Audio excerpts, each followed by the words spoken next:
Ah, what a lovely day for a picnic. Oh, is it that time already? Oh my gosh. Well, I was supposed to meet my friend here, George, for a picnic, but I guess we can go ahead and do our lesson two evaluating artwork um, lesson, and I'll just have to text George real quick and let him know that it's gonna be a little later than I thought. All right, that's done. This art class is really getting in the way of my European vacation. Um, all right, well, let's go ahead and get started, I guess. Okay, so grab my glasses real quick here. I had my sunglasses on. All righty. So this lesson is on evaluating artwork, which is going to be a really important lesson when we start doing our active seeing assignment this week. So let's just dive right into it. Don't have that much time. For that. All right. So to introduce, how do we tell whether an artwork is good or bad? This chapter is going to tell us how to differentiate between that and how to better understand it. So there are many ways of judging the quality of an artwork. So we'll talk about that as well. So the biggest thing is that there is a selecting process when it comes to evaluating artwork. It definitely includes the creative process. So what I want you to kind of take from this lesson is that criticism is not necessarily a bad thing, especially when it comes to evaluating different forms of art. I think that when we think about like a critic, we think about like Gordon Ramsay, screaming at his contestants on Hell's Kitchen, but that's not necessarily all a critic is. A critic can give positive feedback as well. However, you have to be informed in order to give a proper criticism. It can't just be your snap judgment, kind of thing. But there is a kind of art to appreciating the specialness of artwork as well. We have to look at the quality of something. So it's relative between people and cultures. And all that means to say is that, the traditionally what a European person would value, just like my folks out here in France, would be very different than that of what a person from Nigeria might value in their artwork. There's very different cultures, very different customs to evaluating artwork. So that definitely has to be considered as well. Simply skillful artwork versus communication or a life of breath, as the Chinese culture suggests, definitely have, their different qualities as well to them. So, something can be very technically good and we can evaluate it based on that, but something might not be as skillful, but have a newness or an innovativeness about it that also deserves to be appreciated and talked about. So what we find in our work depends on what we are looking for. And we're going to get really into this when we go over our ways of art criticism theory here in just a moment. But we have to begin with an open mind to go beyond our snap judgment. So just because in this lesson, we're going to kind of talk about how just because you initially might not respond well to something, you might not like the subject matter, you might not like the colors that are being used. There's all sorts of things. But you have to go into an artwork with an open mind and know that, even if you don't enjoy the artwork, you can still find an appreciation for it or like a respect for it in a way, if it is a good artwork, technically, based on, what our art theory tells us. So we have to practice seeing rather than looking, as we referred to in chapter or in lesson one. So let's get into our three basic theories. We have formal, contextual, and expressive theories that we can evaluate artwork based on. And sometimes, especially if an artwork is good, we can evaluate them with all three of these theories very easily. If we find that, we can't really find a way to talk about an artwork using one of our theories, the kind of quality of the artwork may not be up to par. And that's when you can start, the more kind of negative or critical side of criticism, where you give, why it is that you feel this artwork is not successful. So the first one that we're going to look at is our formal theory. This one is maybe the most easy to understand. Formal theory is looking at how a work of art is made. So just visually speaking, does an artwork look good? So we can talk about parts of the composition coming together, how the organization must be the most important factor in this theory, and it values innovation and styles above all else. So we also, in formal theory, can compare our artworks to other artworks around us, not just necessarily from the same time period, but just in general, like, is this painting or is this sculpture supported by what our art theory, our color theory, our understanding of like the categories of value, all things that we'll kind of expand more on a lot in our modules 2 and 3 will tell us about all of our form things. So, linking that form word back into formal theory, those two definitely coincide with one another. So yeah, those are very, very important. And yeah, so formal maybe is like the most easy to understand, especially once we go over modules 2 and 3. You should be very good at writing about formal theory. Just to kind of give some examples on formal theory used in Starry Night here. We could talk about how the texture that we see throughout this piece suggests a movement, which is a positive thing in artwork when a still image can suggest movement through the line work or through the texture being used. We also see that the night sky is illuminated by the same sort of patterned text work and patterned texture work, and the colors that are being chosen. They're very complementary colors, which means that they sort of stand out to one another.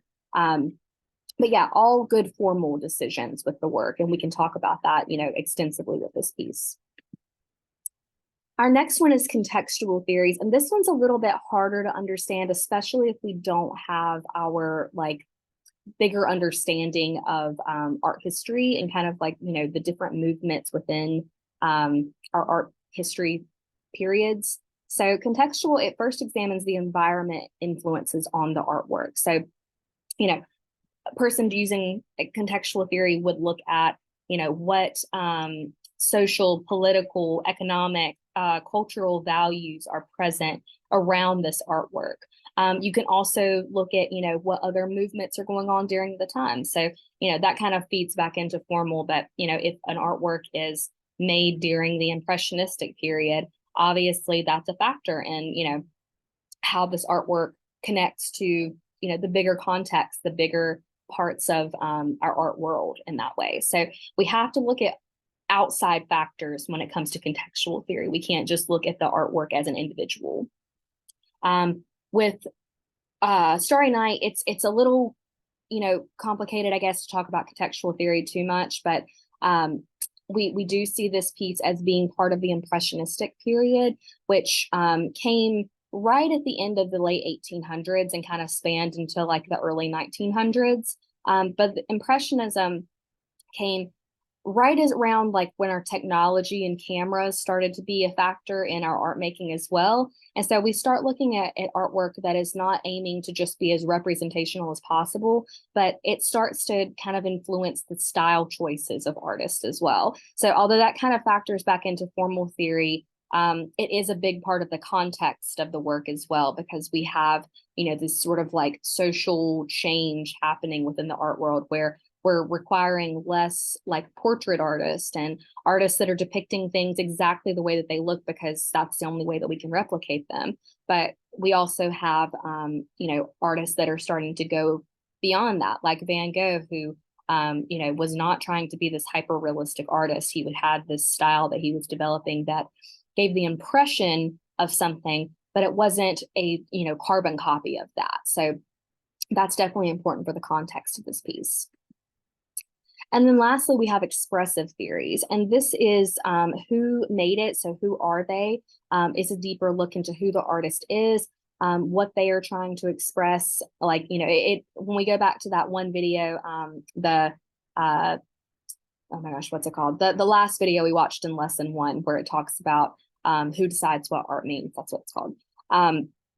That video talks about how there is, the artist opinion and the artist intention, and then there's the viewer's interpretation. In this criticism theory, the artist intention really is a big factor in it. So, for example, this piece, Starry Night, it can evoke a lot of emotion. It can evoke a lot of feeling about it. It's a very beautiful view. But upon further investigation into why this work was made, we would see that Van Gogh, at this point in his life when he created this, was mentally not in a very great place. He was actually in an insane asylum, and this was his view from his window at that time. This is the only view of the outside world that he really saw every single day. And for him, it is beautiful. It's the starry night. It's, probably what helped him, not just be totally depressed all the time.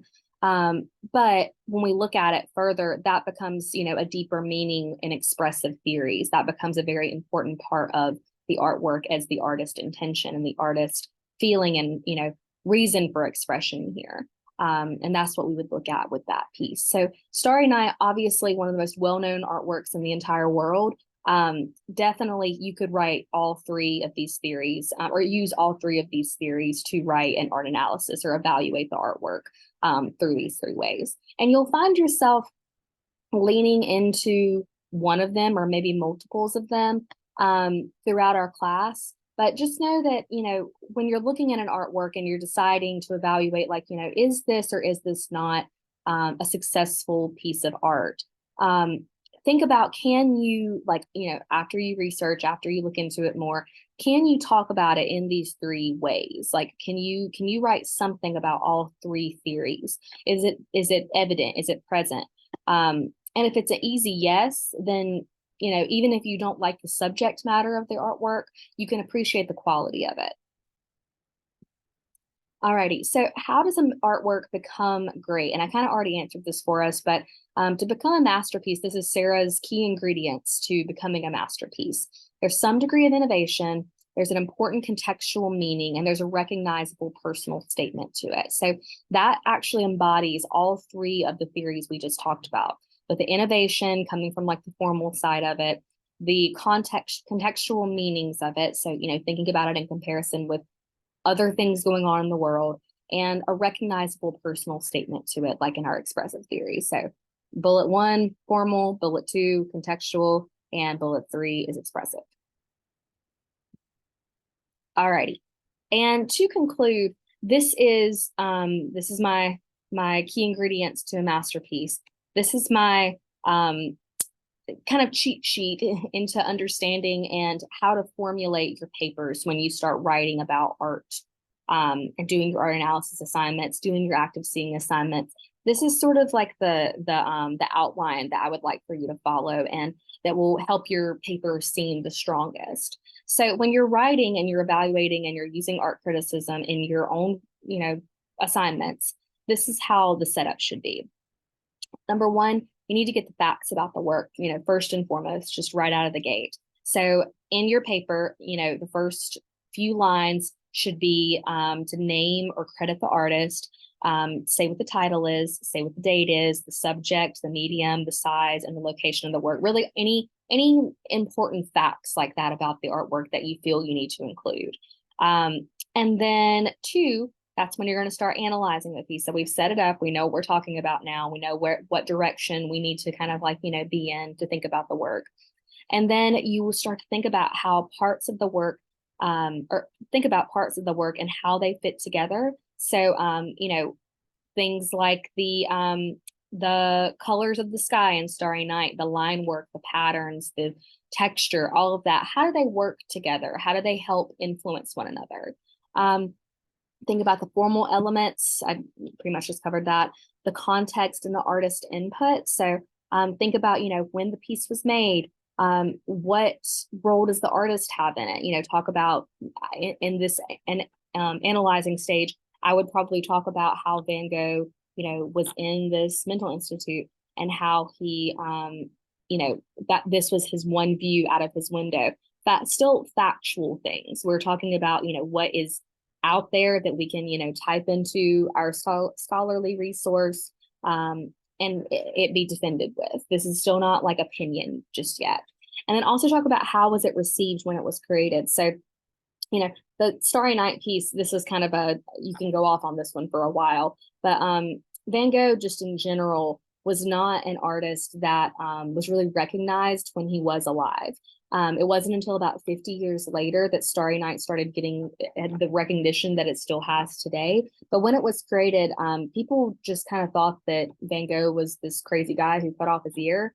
They really didn't like take him very seriously. Its style wasn't really appreciated for what it was. And so initially speaking, it was not received well. People didn't really like Van Gogh that much. But, after some time and after, more artwork was created to sort of compare to it and have, a bigger context to what this, kind of new style was, they did start to appreciate it more.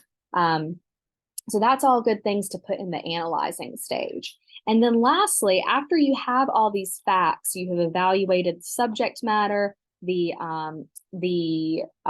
formal elements, the artist interpretation or artist intention, the context of the piece, all of those things, then you can get to that stage where you start to actually give your personal opinion. So you want to, during the evaluation process, assess the quality or importance of the work in relation to art criticism techniques that we've covered. So talk about, based on this analyzing, this extensive analyzing that you've done here, is the work innovative? Does it affect your feelings? Does it reflect a time period or personality to it? And is it beautiful or challenging to the eye? And honestly, I would suggest, especially in our active seeing assignment, that you choose an artwork that is challenging for you, that you might not, initially appreciate as much as you feel like you could, or, you just feel like there's more to this artwork than meets the eye. Don't choose like one where you look at it and you're immediately like, yes, I love it, love everything about it. I would choose one that is challenging for you. And if after all of this process, you still can't find that appreciation for it, then, it might not be a good artwork. You might have enough, definitive knowledge to see like, this is maybe not a high quality artwork. But if at the end, and more than likely at the end, after you've gone through all of these different parts, you will see that, well, maybe I don't like the subject matter here. I don't like what this painting is really about. Maybe don't like the colors that are used in it, but I can appreciate it for what it is. I know that this has good quality to it. The artist, knew what they were doing, knew who their audience was, knew, how to be how to create a masterpiece. Essentially, they know what ingredients are needed to make a good artwork. And then that's how you begin doing what this class is, which is appreciating art. It's not just about, liking nice pictures of flowers and, cute dogs and that sort of thing. It's learning how to find quality within an artwork. So that is our lesson 2. It's a rather short one. So hopefully this is helpful for you in your assignments for this week. And if you don't mind, I'm going to go back to enjoying my lunch because I think that George is going to be here soon. So I will talk to you guys later.